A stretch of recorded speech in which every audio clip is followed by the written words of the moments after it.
estamos voltando. Só esperar o Rodrigo entrar. Entrou. Tudo bem aí, Rodrigo? Vou botar o fone do ouvido aqui. Tá me ouvindo?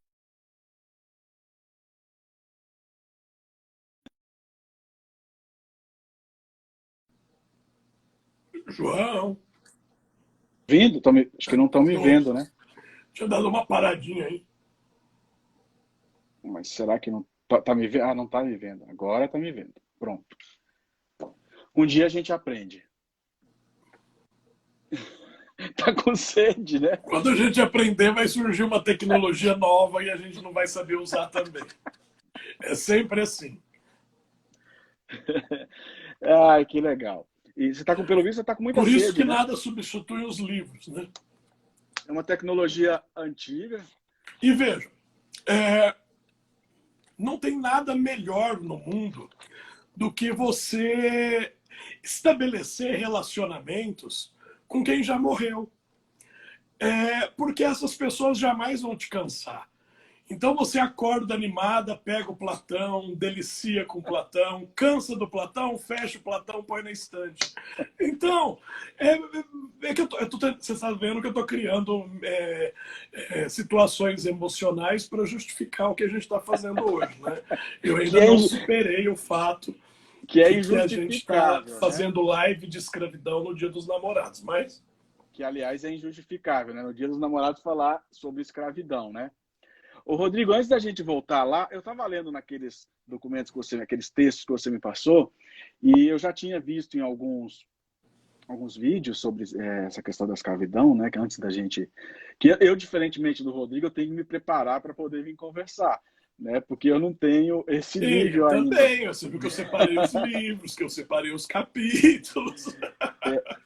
E uma coisa que me deixou bastante curioso é que o termo escravo, hoje em dia, na nossa língua, estaria entrando em desuso, né? No sentido de nos referirmos ao escravo como escravizado, porque justificam, e justificaria essa alteração, que escravo deixaria entender que a pessoa não foi, entre aspas, obrigado, não foi colocado naquela posição. O escravizado mostraria que ele foi submetido a um processo, né, ao processo da escravidão. Então, ele seria escravizado e não um escravo. Você acredita, a minha pergunta é bem tranquila, não vou te botar numa saia justa, não. Mas você acredita, pelo que a gente já falou, que o escravo, naqueles moldes, daquele que permanecia, vamos pegar aquele exemplo do Moisés, né?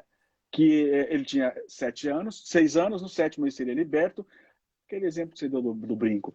Depois, ele poderia optar por ir embora, né? Ou não, ficar.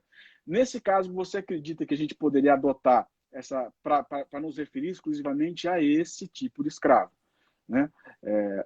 Escravizado ou escravo? É uma terminologia legal isso, né? Uma discussão semântica que surge agora recentemente a respeito da possibilidade ético-linguística de utilização dos termos. Você está assinando para mim? Para todo mundo, eu estou botando...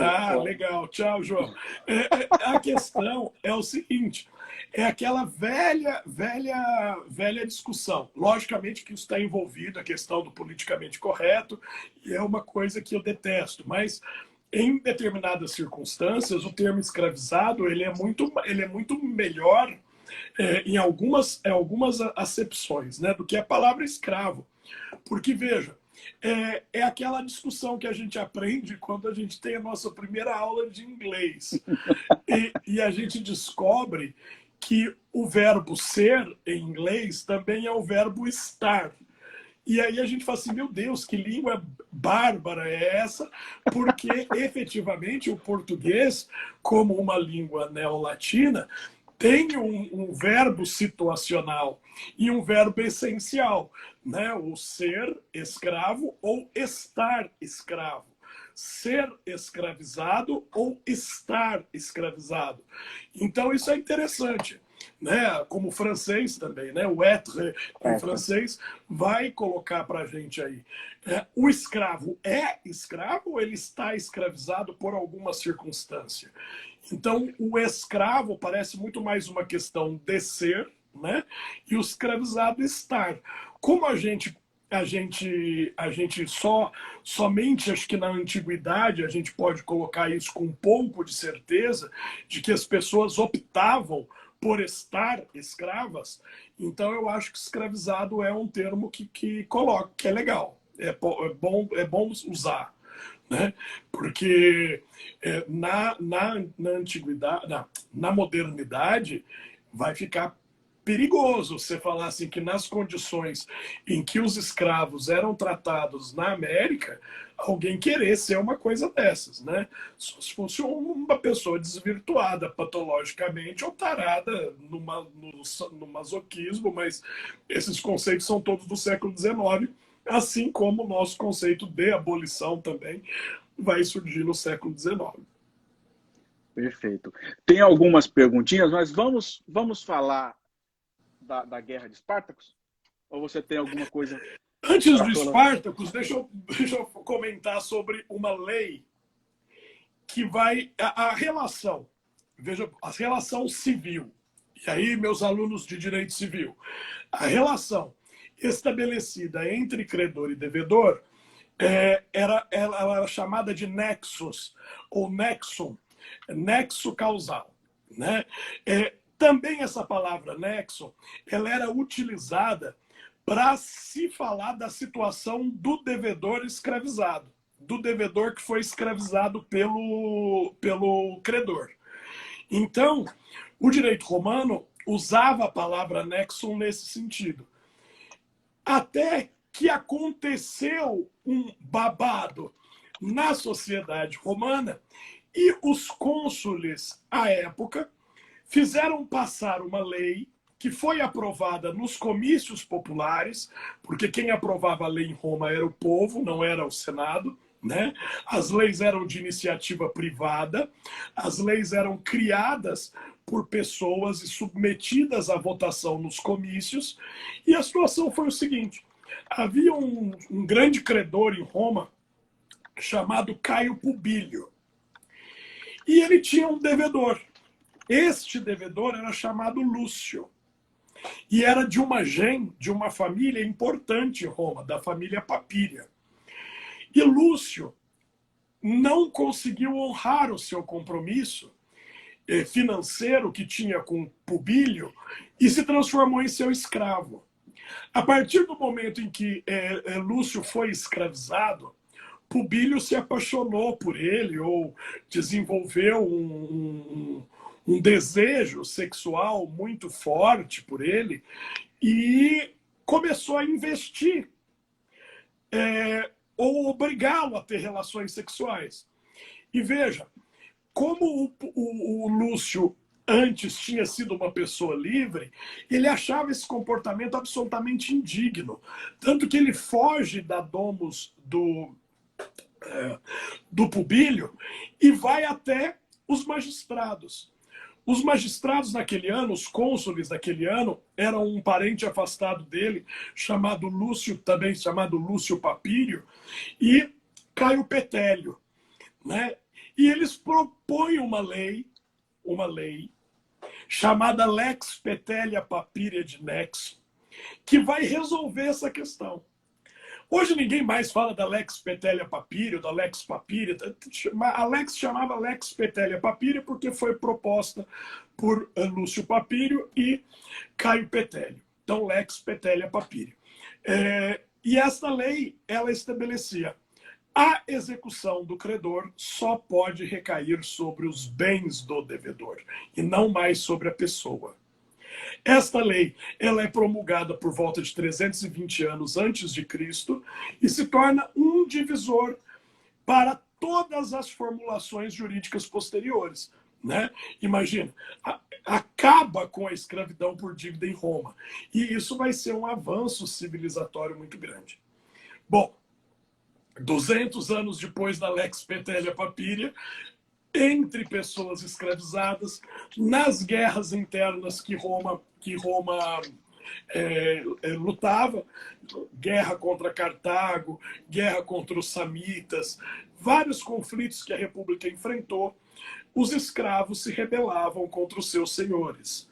E isso é um comportamento que vai ter notícias até na época do Império, né? Vai ter um caso célebre de um escravo que vai assassinar o seu senhor no reinado de Nero.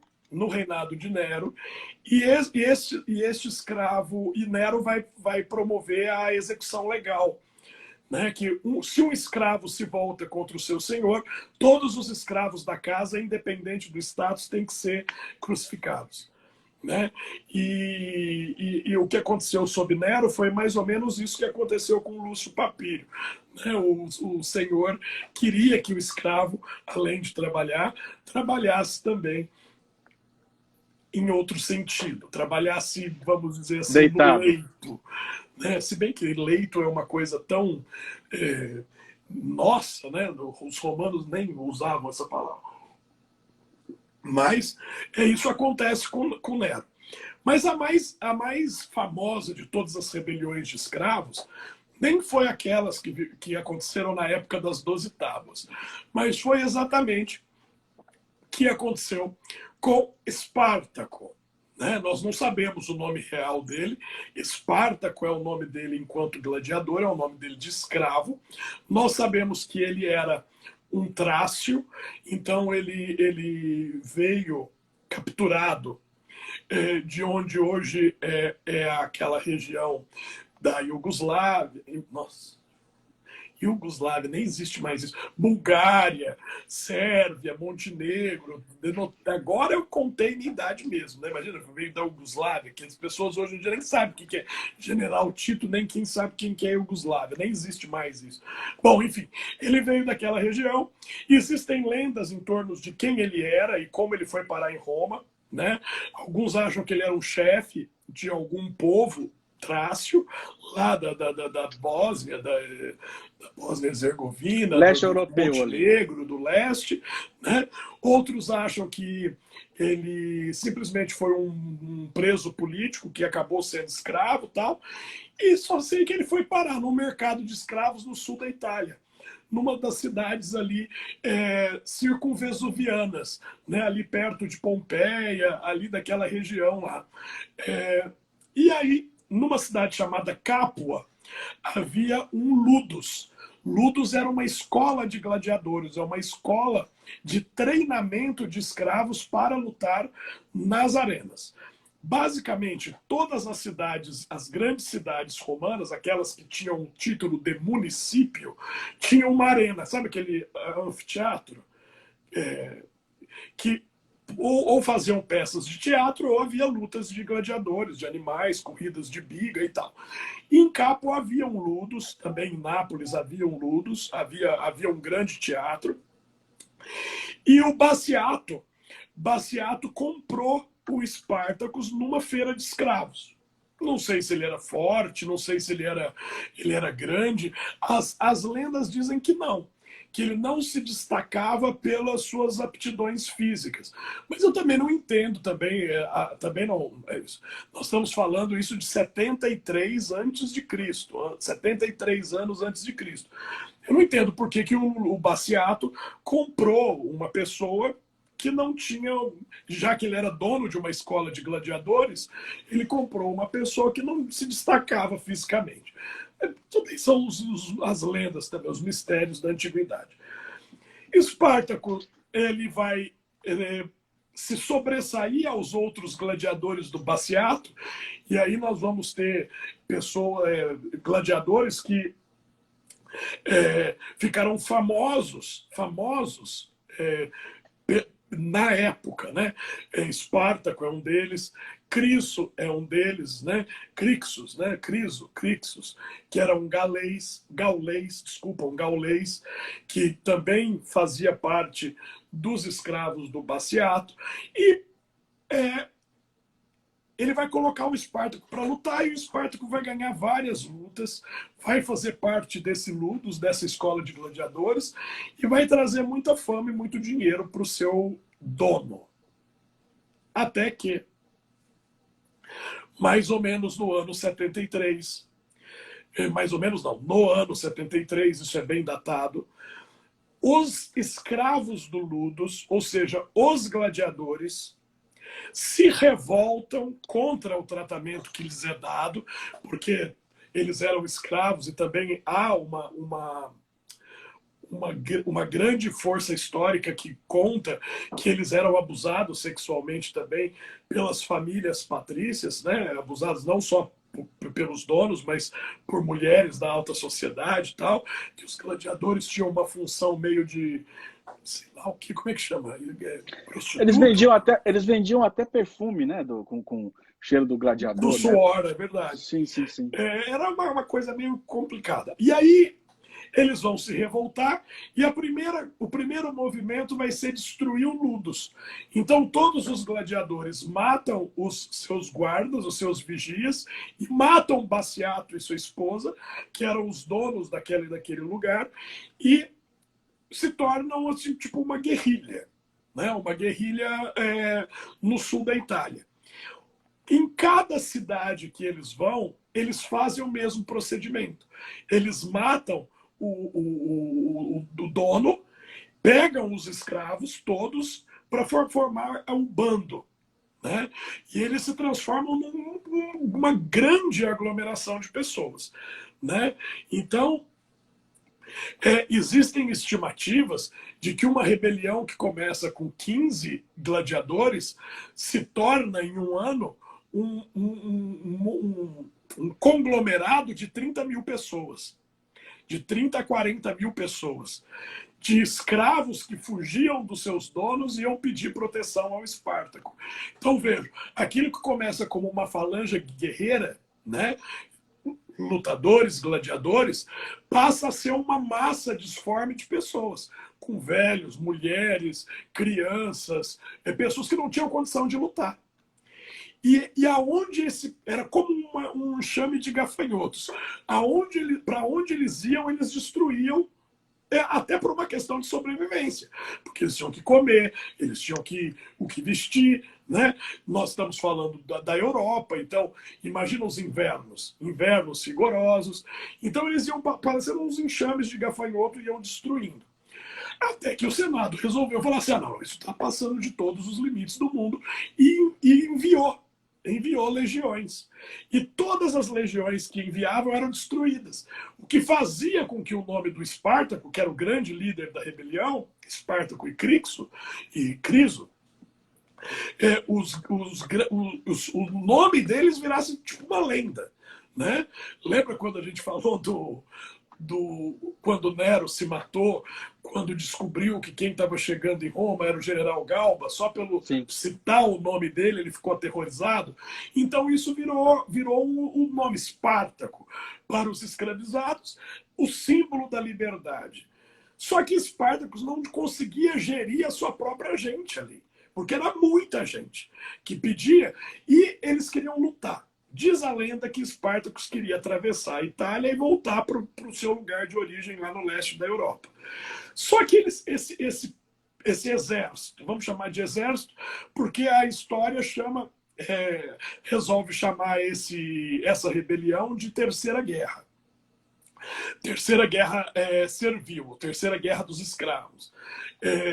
Então, os movimentos são muito irregulares. Eles começam no sul da Itália, passam pelo centro da Itália, onde tinha sido devastado pelas guerras samitas, não invadem Roma, passam por cima, vão para o norte da Itália, mas o exército não se desfaz. Então, os administradores estavam dizendo, deixa esse pessoal passar, que eles vão lá para cima e depois vão embora. Só que eles fizeram o contrário. Quando eles chegaram na região transpadana, ou seja, após o Rio Pó, onde já não era mais Itália, ao invés de eles se dispersarem na Gália e na Estíria, não, eles voltaram para a Itália, eles voltaram a descer para destruir as cidades italianas.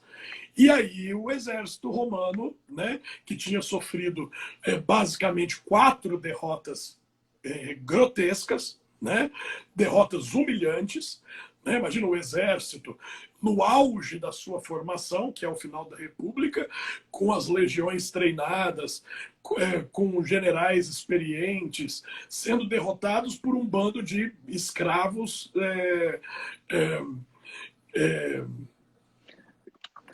sem nenhuma formação. Né? Sem nenhuma Mas formação o militar, né? problema para o Espartaco também se transformou num problema de sobrevivência, no sentido mais, como eu disse, mais ínfimo da questão da sobrevivência. Porque Lívio, Tito Livio, que é o maior dos historiadores, e aqui eu faço uma menção ao professor Ângelo Rigon, que num aniversário meu, acho que foi em 2018 ou 2019, ele me deu os 6 volumes de presente da história de Roma pelo Tito Livio. Acho que foi um dos presentes mais importantes que eu já ganhei na minha vida enquanto intelectual. O Tito Livio diz que o bando de Espartaco chegou a 120 mil pessoas. Imagina 120 mil pessoas se deslocando o tempo todo na Itália, que é uma região montanhosa, né? Que é o centro da Itália, é uma região montanhosa. Então tinham escaramuças, tinham guerrilhas, e o exército começou a sofrer derrotas, e isso foi muito ruim.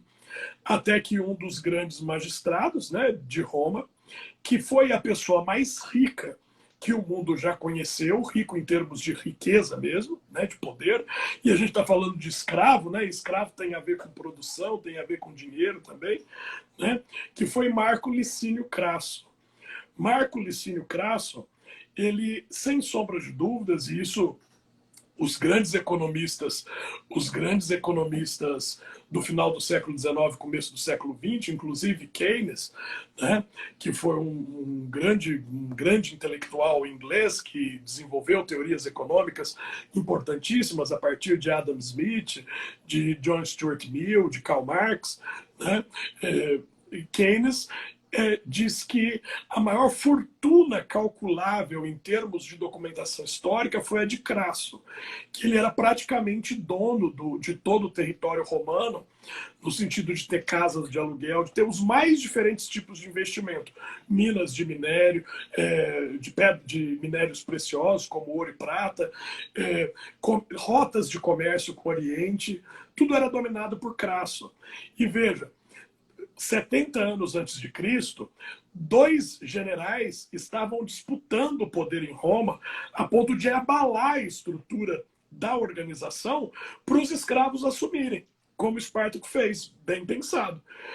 Quem estava guerreando nessa época em termos de influência? Cneu Pompeu e Júlio César.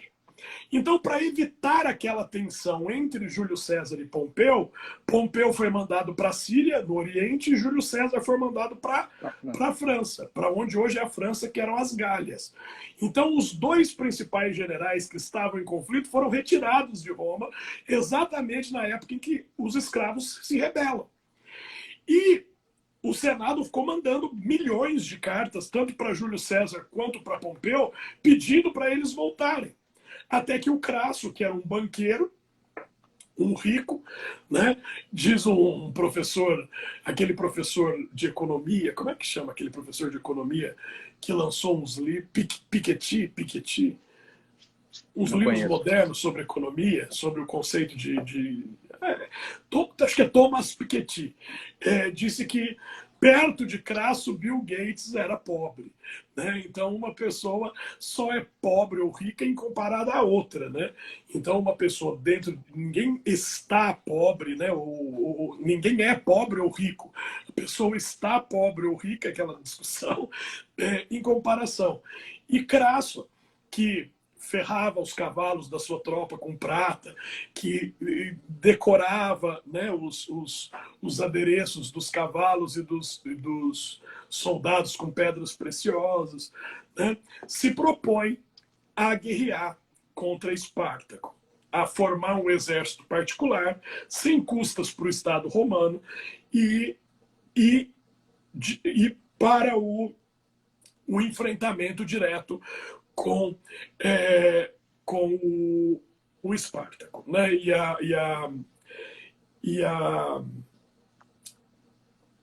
como é que E os fala? E 120... aí a guerra propriamente dita entre um exército da República, comandado por Crasso, né, e o bando do Espartaco. Né? A guerra foi violentíssima, né?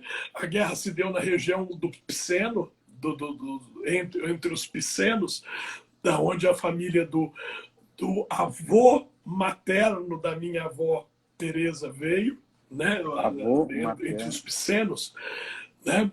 Família Carnevale, que se estabeleceu lá em Minas, né? Ela vem da região dos Picenos, que é ao norte de Roma, quase na região que sai para o oceano do lado de cá, né? Antes de chegar a Veneza e tal, entre Roma e Veneza. E a batalha final se dá ali, né? E na Itália inteira, embora o conflito principal estivesse ali no norte, né, na Itália inteira os exércitos do Espartaco são derrotados. Eu entendo quando você fala que a gente não pode chamar o bando do Espartaco de exército, porque não tinha patente, não tinha hierarquia, era um bando de gente desesperada, né? Mas vai haver essa guerra, né? A maioria vai fugir, né? A maioria vai fugir. Lívio vai dizer que houve entre os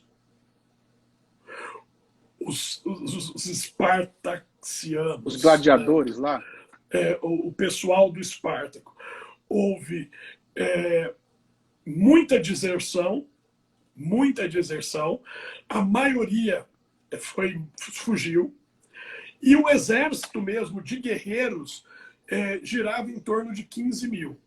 Desses 15 mil, 12.300, segundo os cálculos do Lívio, foram mortos. E o restante fugiu. Quando Crasso percebe que houve a derrota total e fulgurante da turma do Espartaco, ele resolve fazer algo que nunca tinha antes a história romana feito na sua vida. Ele mandou crucificar de 3 em 3 metros um escravo na estrada até chegar em Roma. Então houve cerca de, segundo Lívio, 6 mil escravos crucificados ao longo da estrada, e Crasso determinou que ninguém tirasse os escravos dali, e eles iam apodrecer e serviriam de exemplo para que nunca mais um grupo de escravos pudesse se levantar contra o seu senhor. Né? Os grandes historiadores, Plutarco, Lívio, Dion Cássio, todos são unânimes em afirmar que o Espartaco morreu nesse enfrentamento e possivelmente era um dos crucificados, mas o seu corpo não conseguiu ser identificado. Né? Então houve essa derrota fabulosa no ano 71 a.C., Pompeu e Júlio César estavam exatamente voltando para Roma nesse sentido, para poder ajudar na guerra, mas o Crasso ganhou essa guerra sozinho, muito embora o último batalhão de fugitivos tenha sido derrotado por Pompeu, né? E Pompeu vai se apresentar: eu acabei com a guerra. Tipo, chegou no final, matou 5 pessoas, os 5 últimos que estavam faltando, chegou lá no Senado, agora eu ganhei a guerra.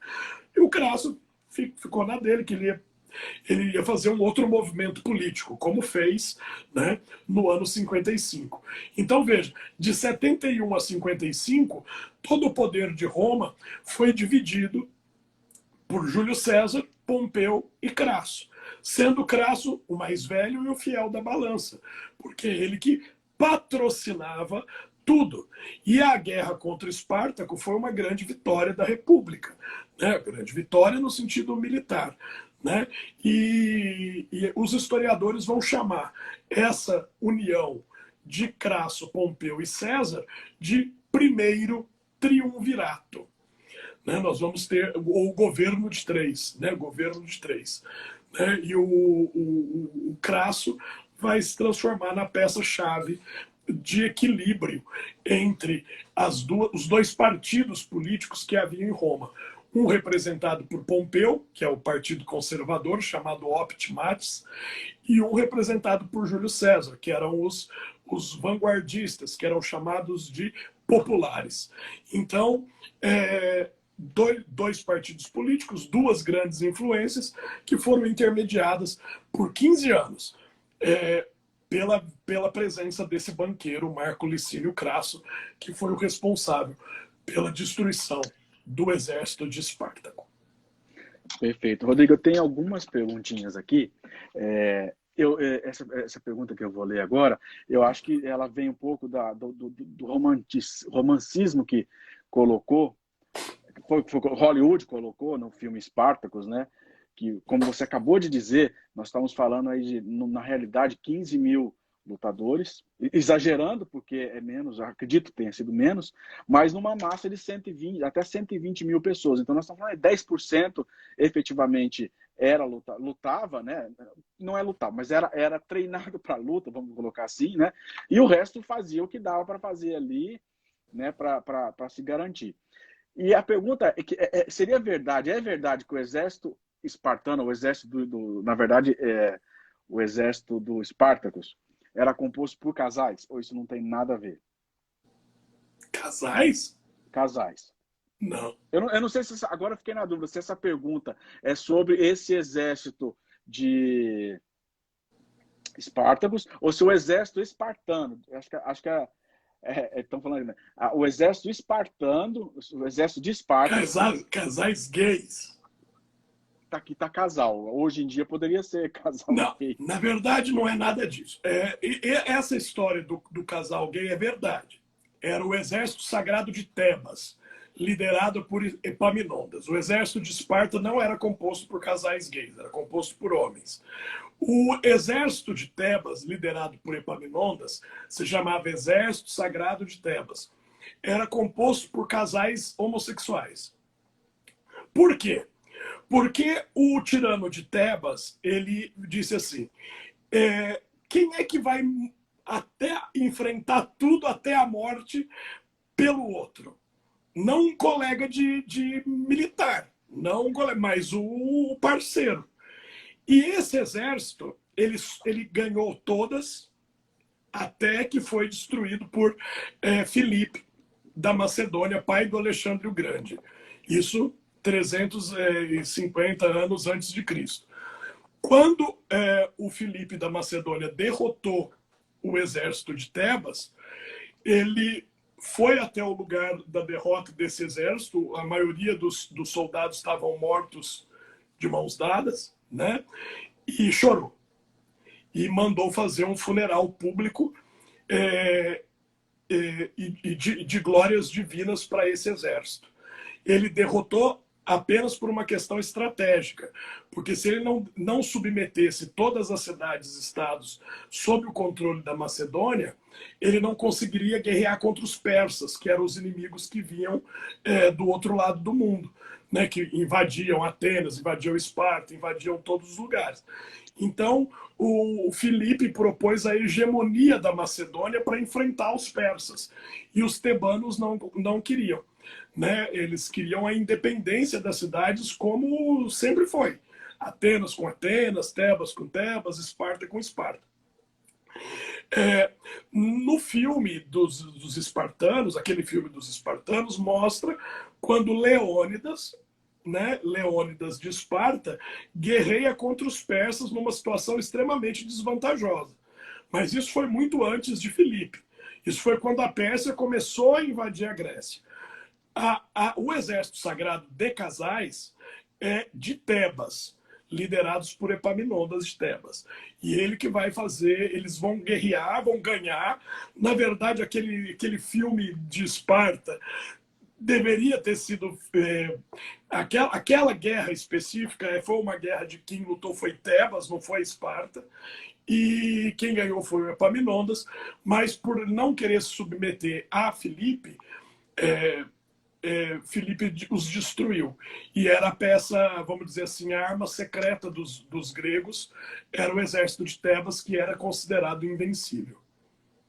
Perfeito. Essa foi uma pergunta que eu acabei não refletindo antes, ela não guarda relação com o que a gente está discutindo hoje, que teria a Não ver... tinha escravo aí desse exército, só tinha gente apaixonada.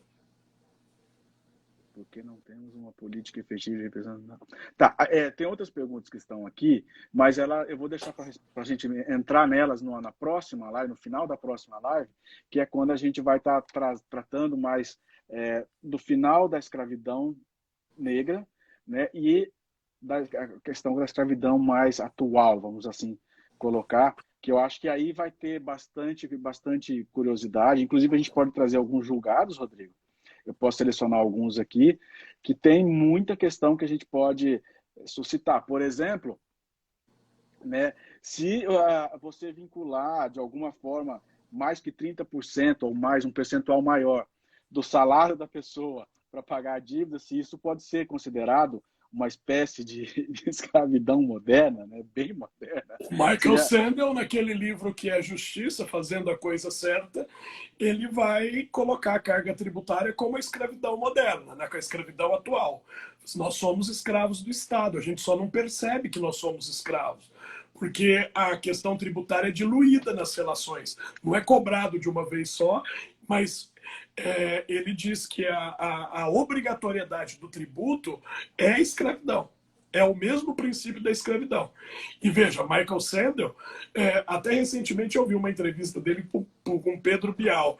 Foi uma coisa dessas coisas de madrugada que a gente acaba vendo na televisão, foi até interessante. E o Michael Sandel é o maior professor de teoria do direito hoje na atualidade, né? O curso dele em Harvard sobre teoria da justiça é concorridíssimo, vai gente do mundo inteiro assistir o que ele tem para falar. E ele começa a obra-prima dele, né, Justiça, o que é fazer a coisa certa, criticando o sistema tributário e comparando a escravidão. Né? Uma coisa interessante é que a gente não vê na antiguidade movimentos abolicionistas, como aconteceu na Inglaterra, nos Estados Unidos, no Brasil, por conta da escravidão moderna. Né? Não havia escritores abolicionistas, partidos abolicionistas, porque todo mundo via a relação senhor-escravo como algo natural. E quando alguém dizia para o outro, eu sou seu escravo, está dizendo, você tem total controle sobre a minha vida. E nesse ponto, talvez, seja interessante, só a título de conclusão, a gente lembrar da Santíssima Virgem Maria, né? Que quando recebeu a notícia do anjo Gabriel, ela diz em grego, eis aqui a escrava do Senhor. Cumpra-se em mim a sua vontade. E o termo grego doulos, né? Doulos, que é Maria teoricamente vai usar, obviamente ela deve ter falado em aramaico, mas o registro do Novo Testamento foi em grego. Quando o Evangelho de Lucas coloca essa frase de Maria, a mãe de Deus, né? Quando Gabriel chega para ela e diz, olha, você vai ficar grávida e o seu filho será o salvador do mundo, primeiro ela pergunta, como é que isso vai acontecer? Eu não tenho marido, não tenho ninguém, nunca fiz nada com ninguém. E aí ele vai falar que o Espírito Santo ia encobri-la. E aí ela diz, depois que ela entende o que o Gabriel estava falando, não sei se ela entendeu plenamente, mas ela compreendeu a importância do que ia acontecer com ela, ela fala, né? Ela fala, eis aqui a escrava. Quando a gente pega a Bíblia modernamente, sempre está lá serva. Só que servo é um termo medieval, né? Não é um termo que vai designar propriamente dita a condição de escravo. Então ela diz textualmente, eis aqui a escrava do Senhor, que se cumpre em minha vontade dele, não a minha. É uma figura, uma ilustração, claro. Só para... Ótimo. Então, Rodrigo, eu não sei, mas eu acho que a gente poderia começar a encerrar agora, porque a gente tem pouco tempo, mas já deixando, inclusive já está até pronto o que a gente chama de cartaz, que não é cartaz, da segunda, que vai ser, nós vamos tratar da escravidão negra, tá? E possivelmente eu acredito que a gente vai ter que fazer a terceira, porque tem muita coisa que a gente pode trazer. Né, muito detalhe, né? Tem muito detalhe. Então, para quem vai se preparar para assistir a nossa live daqui 15 dias sobre a escravidão negra, a escravidão dos negros. Eu recomendo o livro Escravidão, volume 1, do Laurentino Gomes, e indiquei para os meus amigos, olha aí, a Esse, capa. Esta esse aqui, semana será lançado o volume 2 aqui em São Paulo, vou te mandar também. Né? inclusive, esse foi o presente de aniversário que eu ganhei de vocês. Estou muito grato, já comecei a devorar aqui. É muito bom. É muito bom, e o volume Muito. 2 vai sair essa semana, dia 22. Vai ser, eu acho que vai dar para sair antes da nossa live. Né? Antes da nossa Legal. live, acho que já vai dar para sair o volume 2. O volume 2 trata exatamente do século XVIII, ou seja, da escravidão em termos da mineração do ouro em Minas Gerais, dos diamantes e dos canaviais, porque esse volume vai até a destruição do Quilombo dos Palmares, esse Isso. volume 1. Né? E o volume 2 vai tratar da escravidão antes do movimento abolicionista. E no ano que vem, ele disse, né, ele me respondeu no Instagram, que o ano que vem, para a comemoração dos 200 anos da independência do Brasil, ele vai lançar o último volume, que trata do movimento abolicionista e da abolição da Lei Áurea, né, e das consequências jurídicas e políticas sociológicas.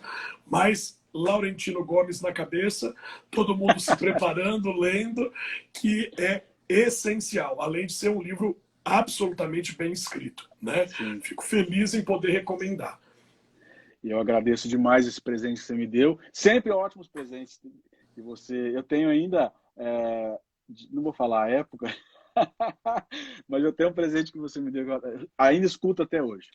Então, gente, eu agradeço demais a presença de todo mundo. Vamos deixar curiosos para a próxima live nossa daqui. Tá chique, hein? Feliz Dia dos Namorados. Agora a gente precisa abrir, né, e comemorar essa data. Você vai comemorar aí com a Judite e eu vou comemorar aqui com o Galba. Cada um com o seu, mas o dia merece uma bebida de qualidade. Merece. Então, obrigado a todos, a todas, a todes. Rodrigo, muito obrigado. E eu que agradeço. Até a próxima. Até a próxima. Agradeço a todos os meus alunos, amigos que estão aqui com a gente até agora, né? Desejando um excelente domingo para todo mundo, para você principalmente, João, muito pelo obrigado. seu carinho e pela sua amizade de sempre. Eu que agradeço. E só lembrando que ainda tem 12 minutos para o pessoal arrumar o namorado, namorada, namorade. Né? Ainda dá para jogar aí. Pessoal, tem alguns aplicativos que existem. Do pessoal que tiver no desespero, que não é meu caso ainda, né? Pode aproveitar, que ainda tem agora 11 minutos. Boa noite a todos e até a próxima. Tchau, gente. Até.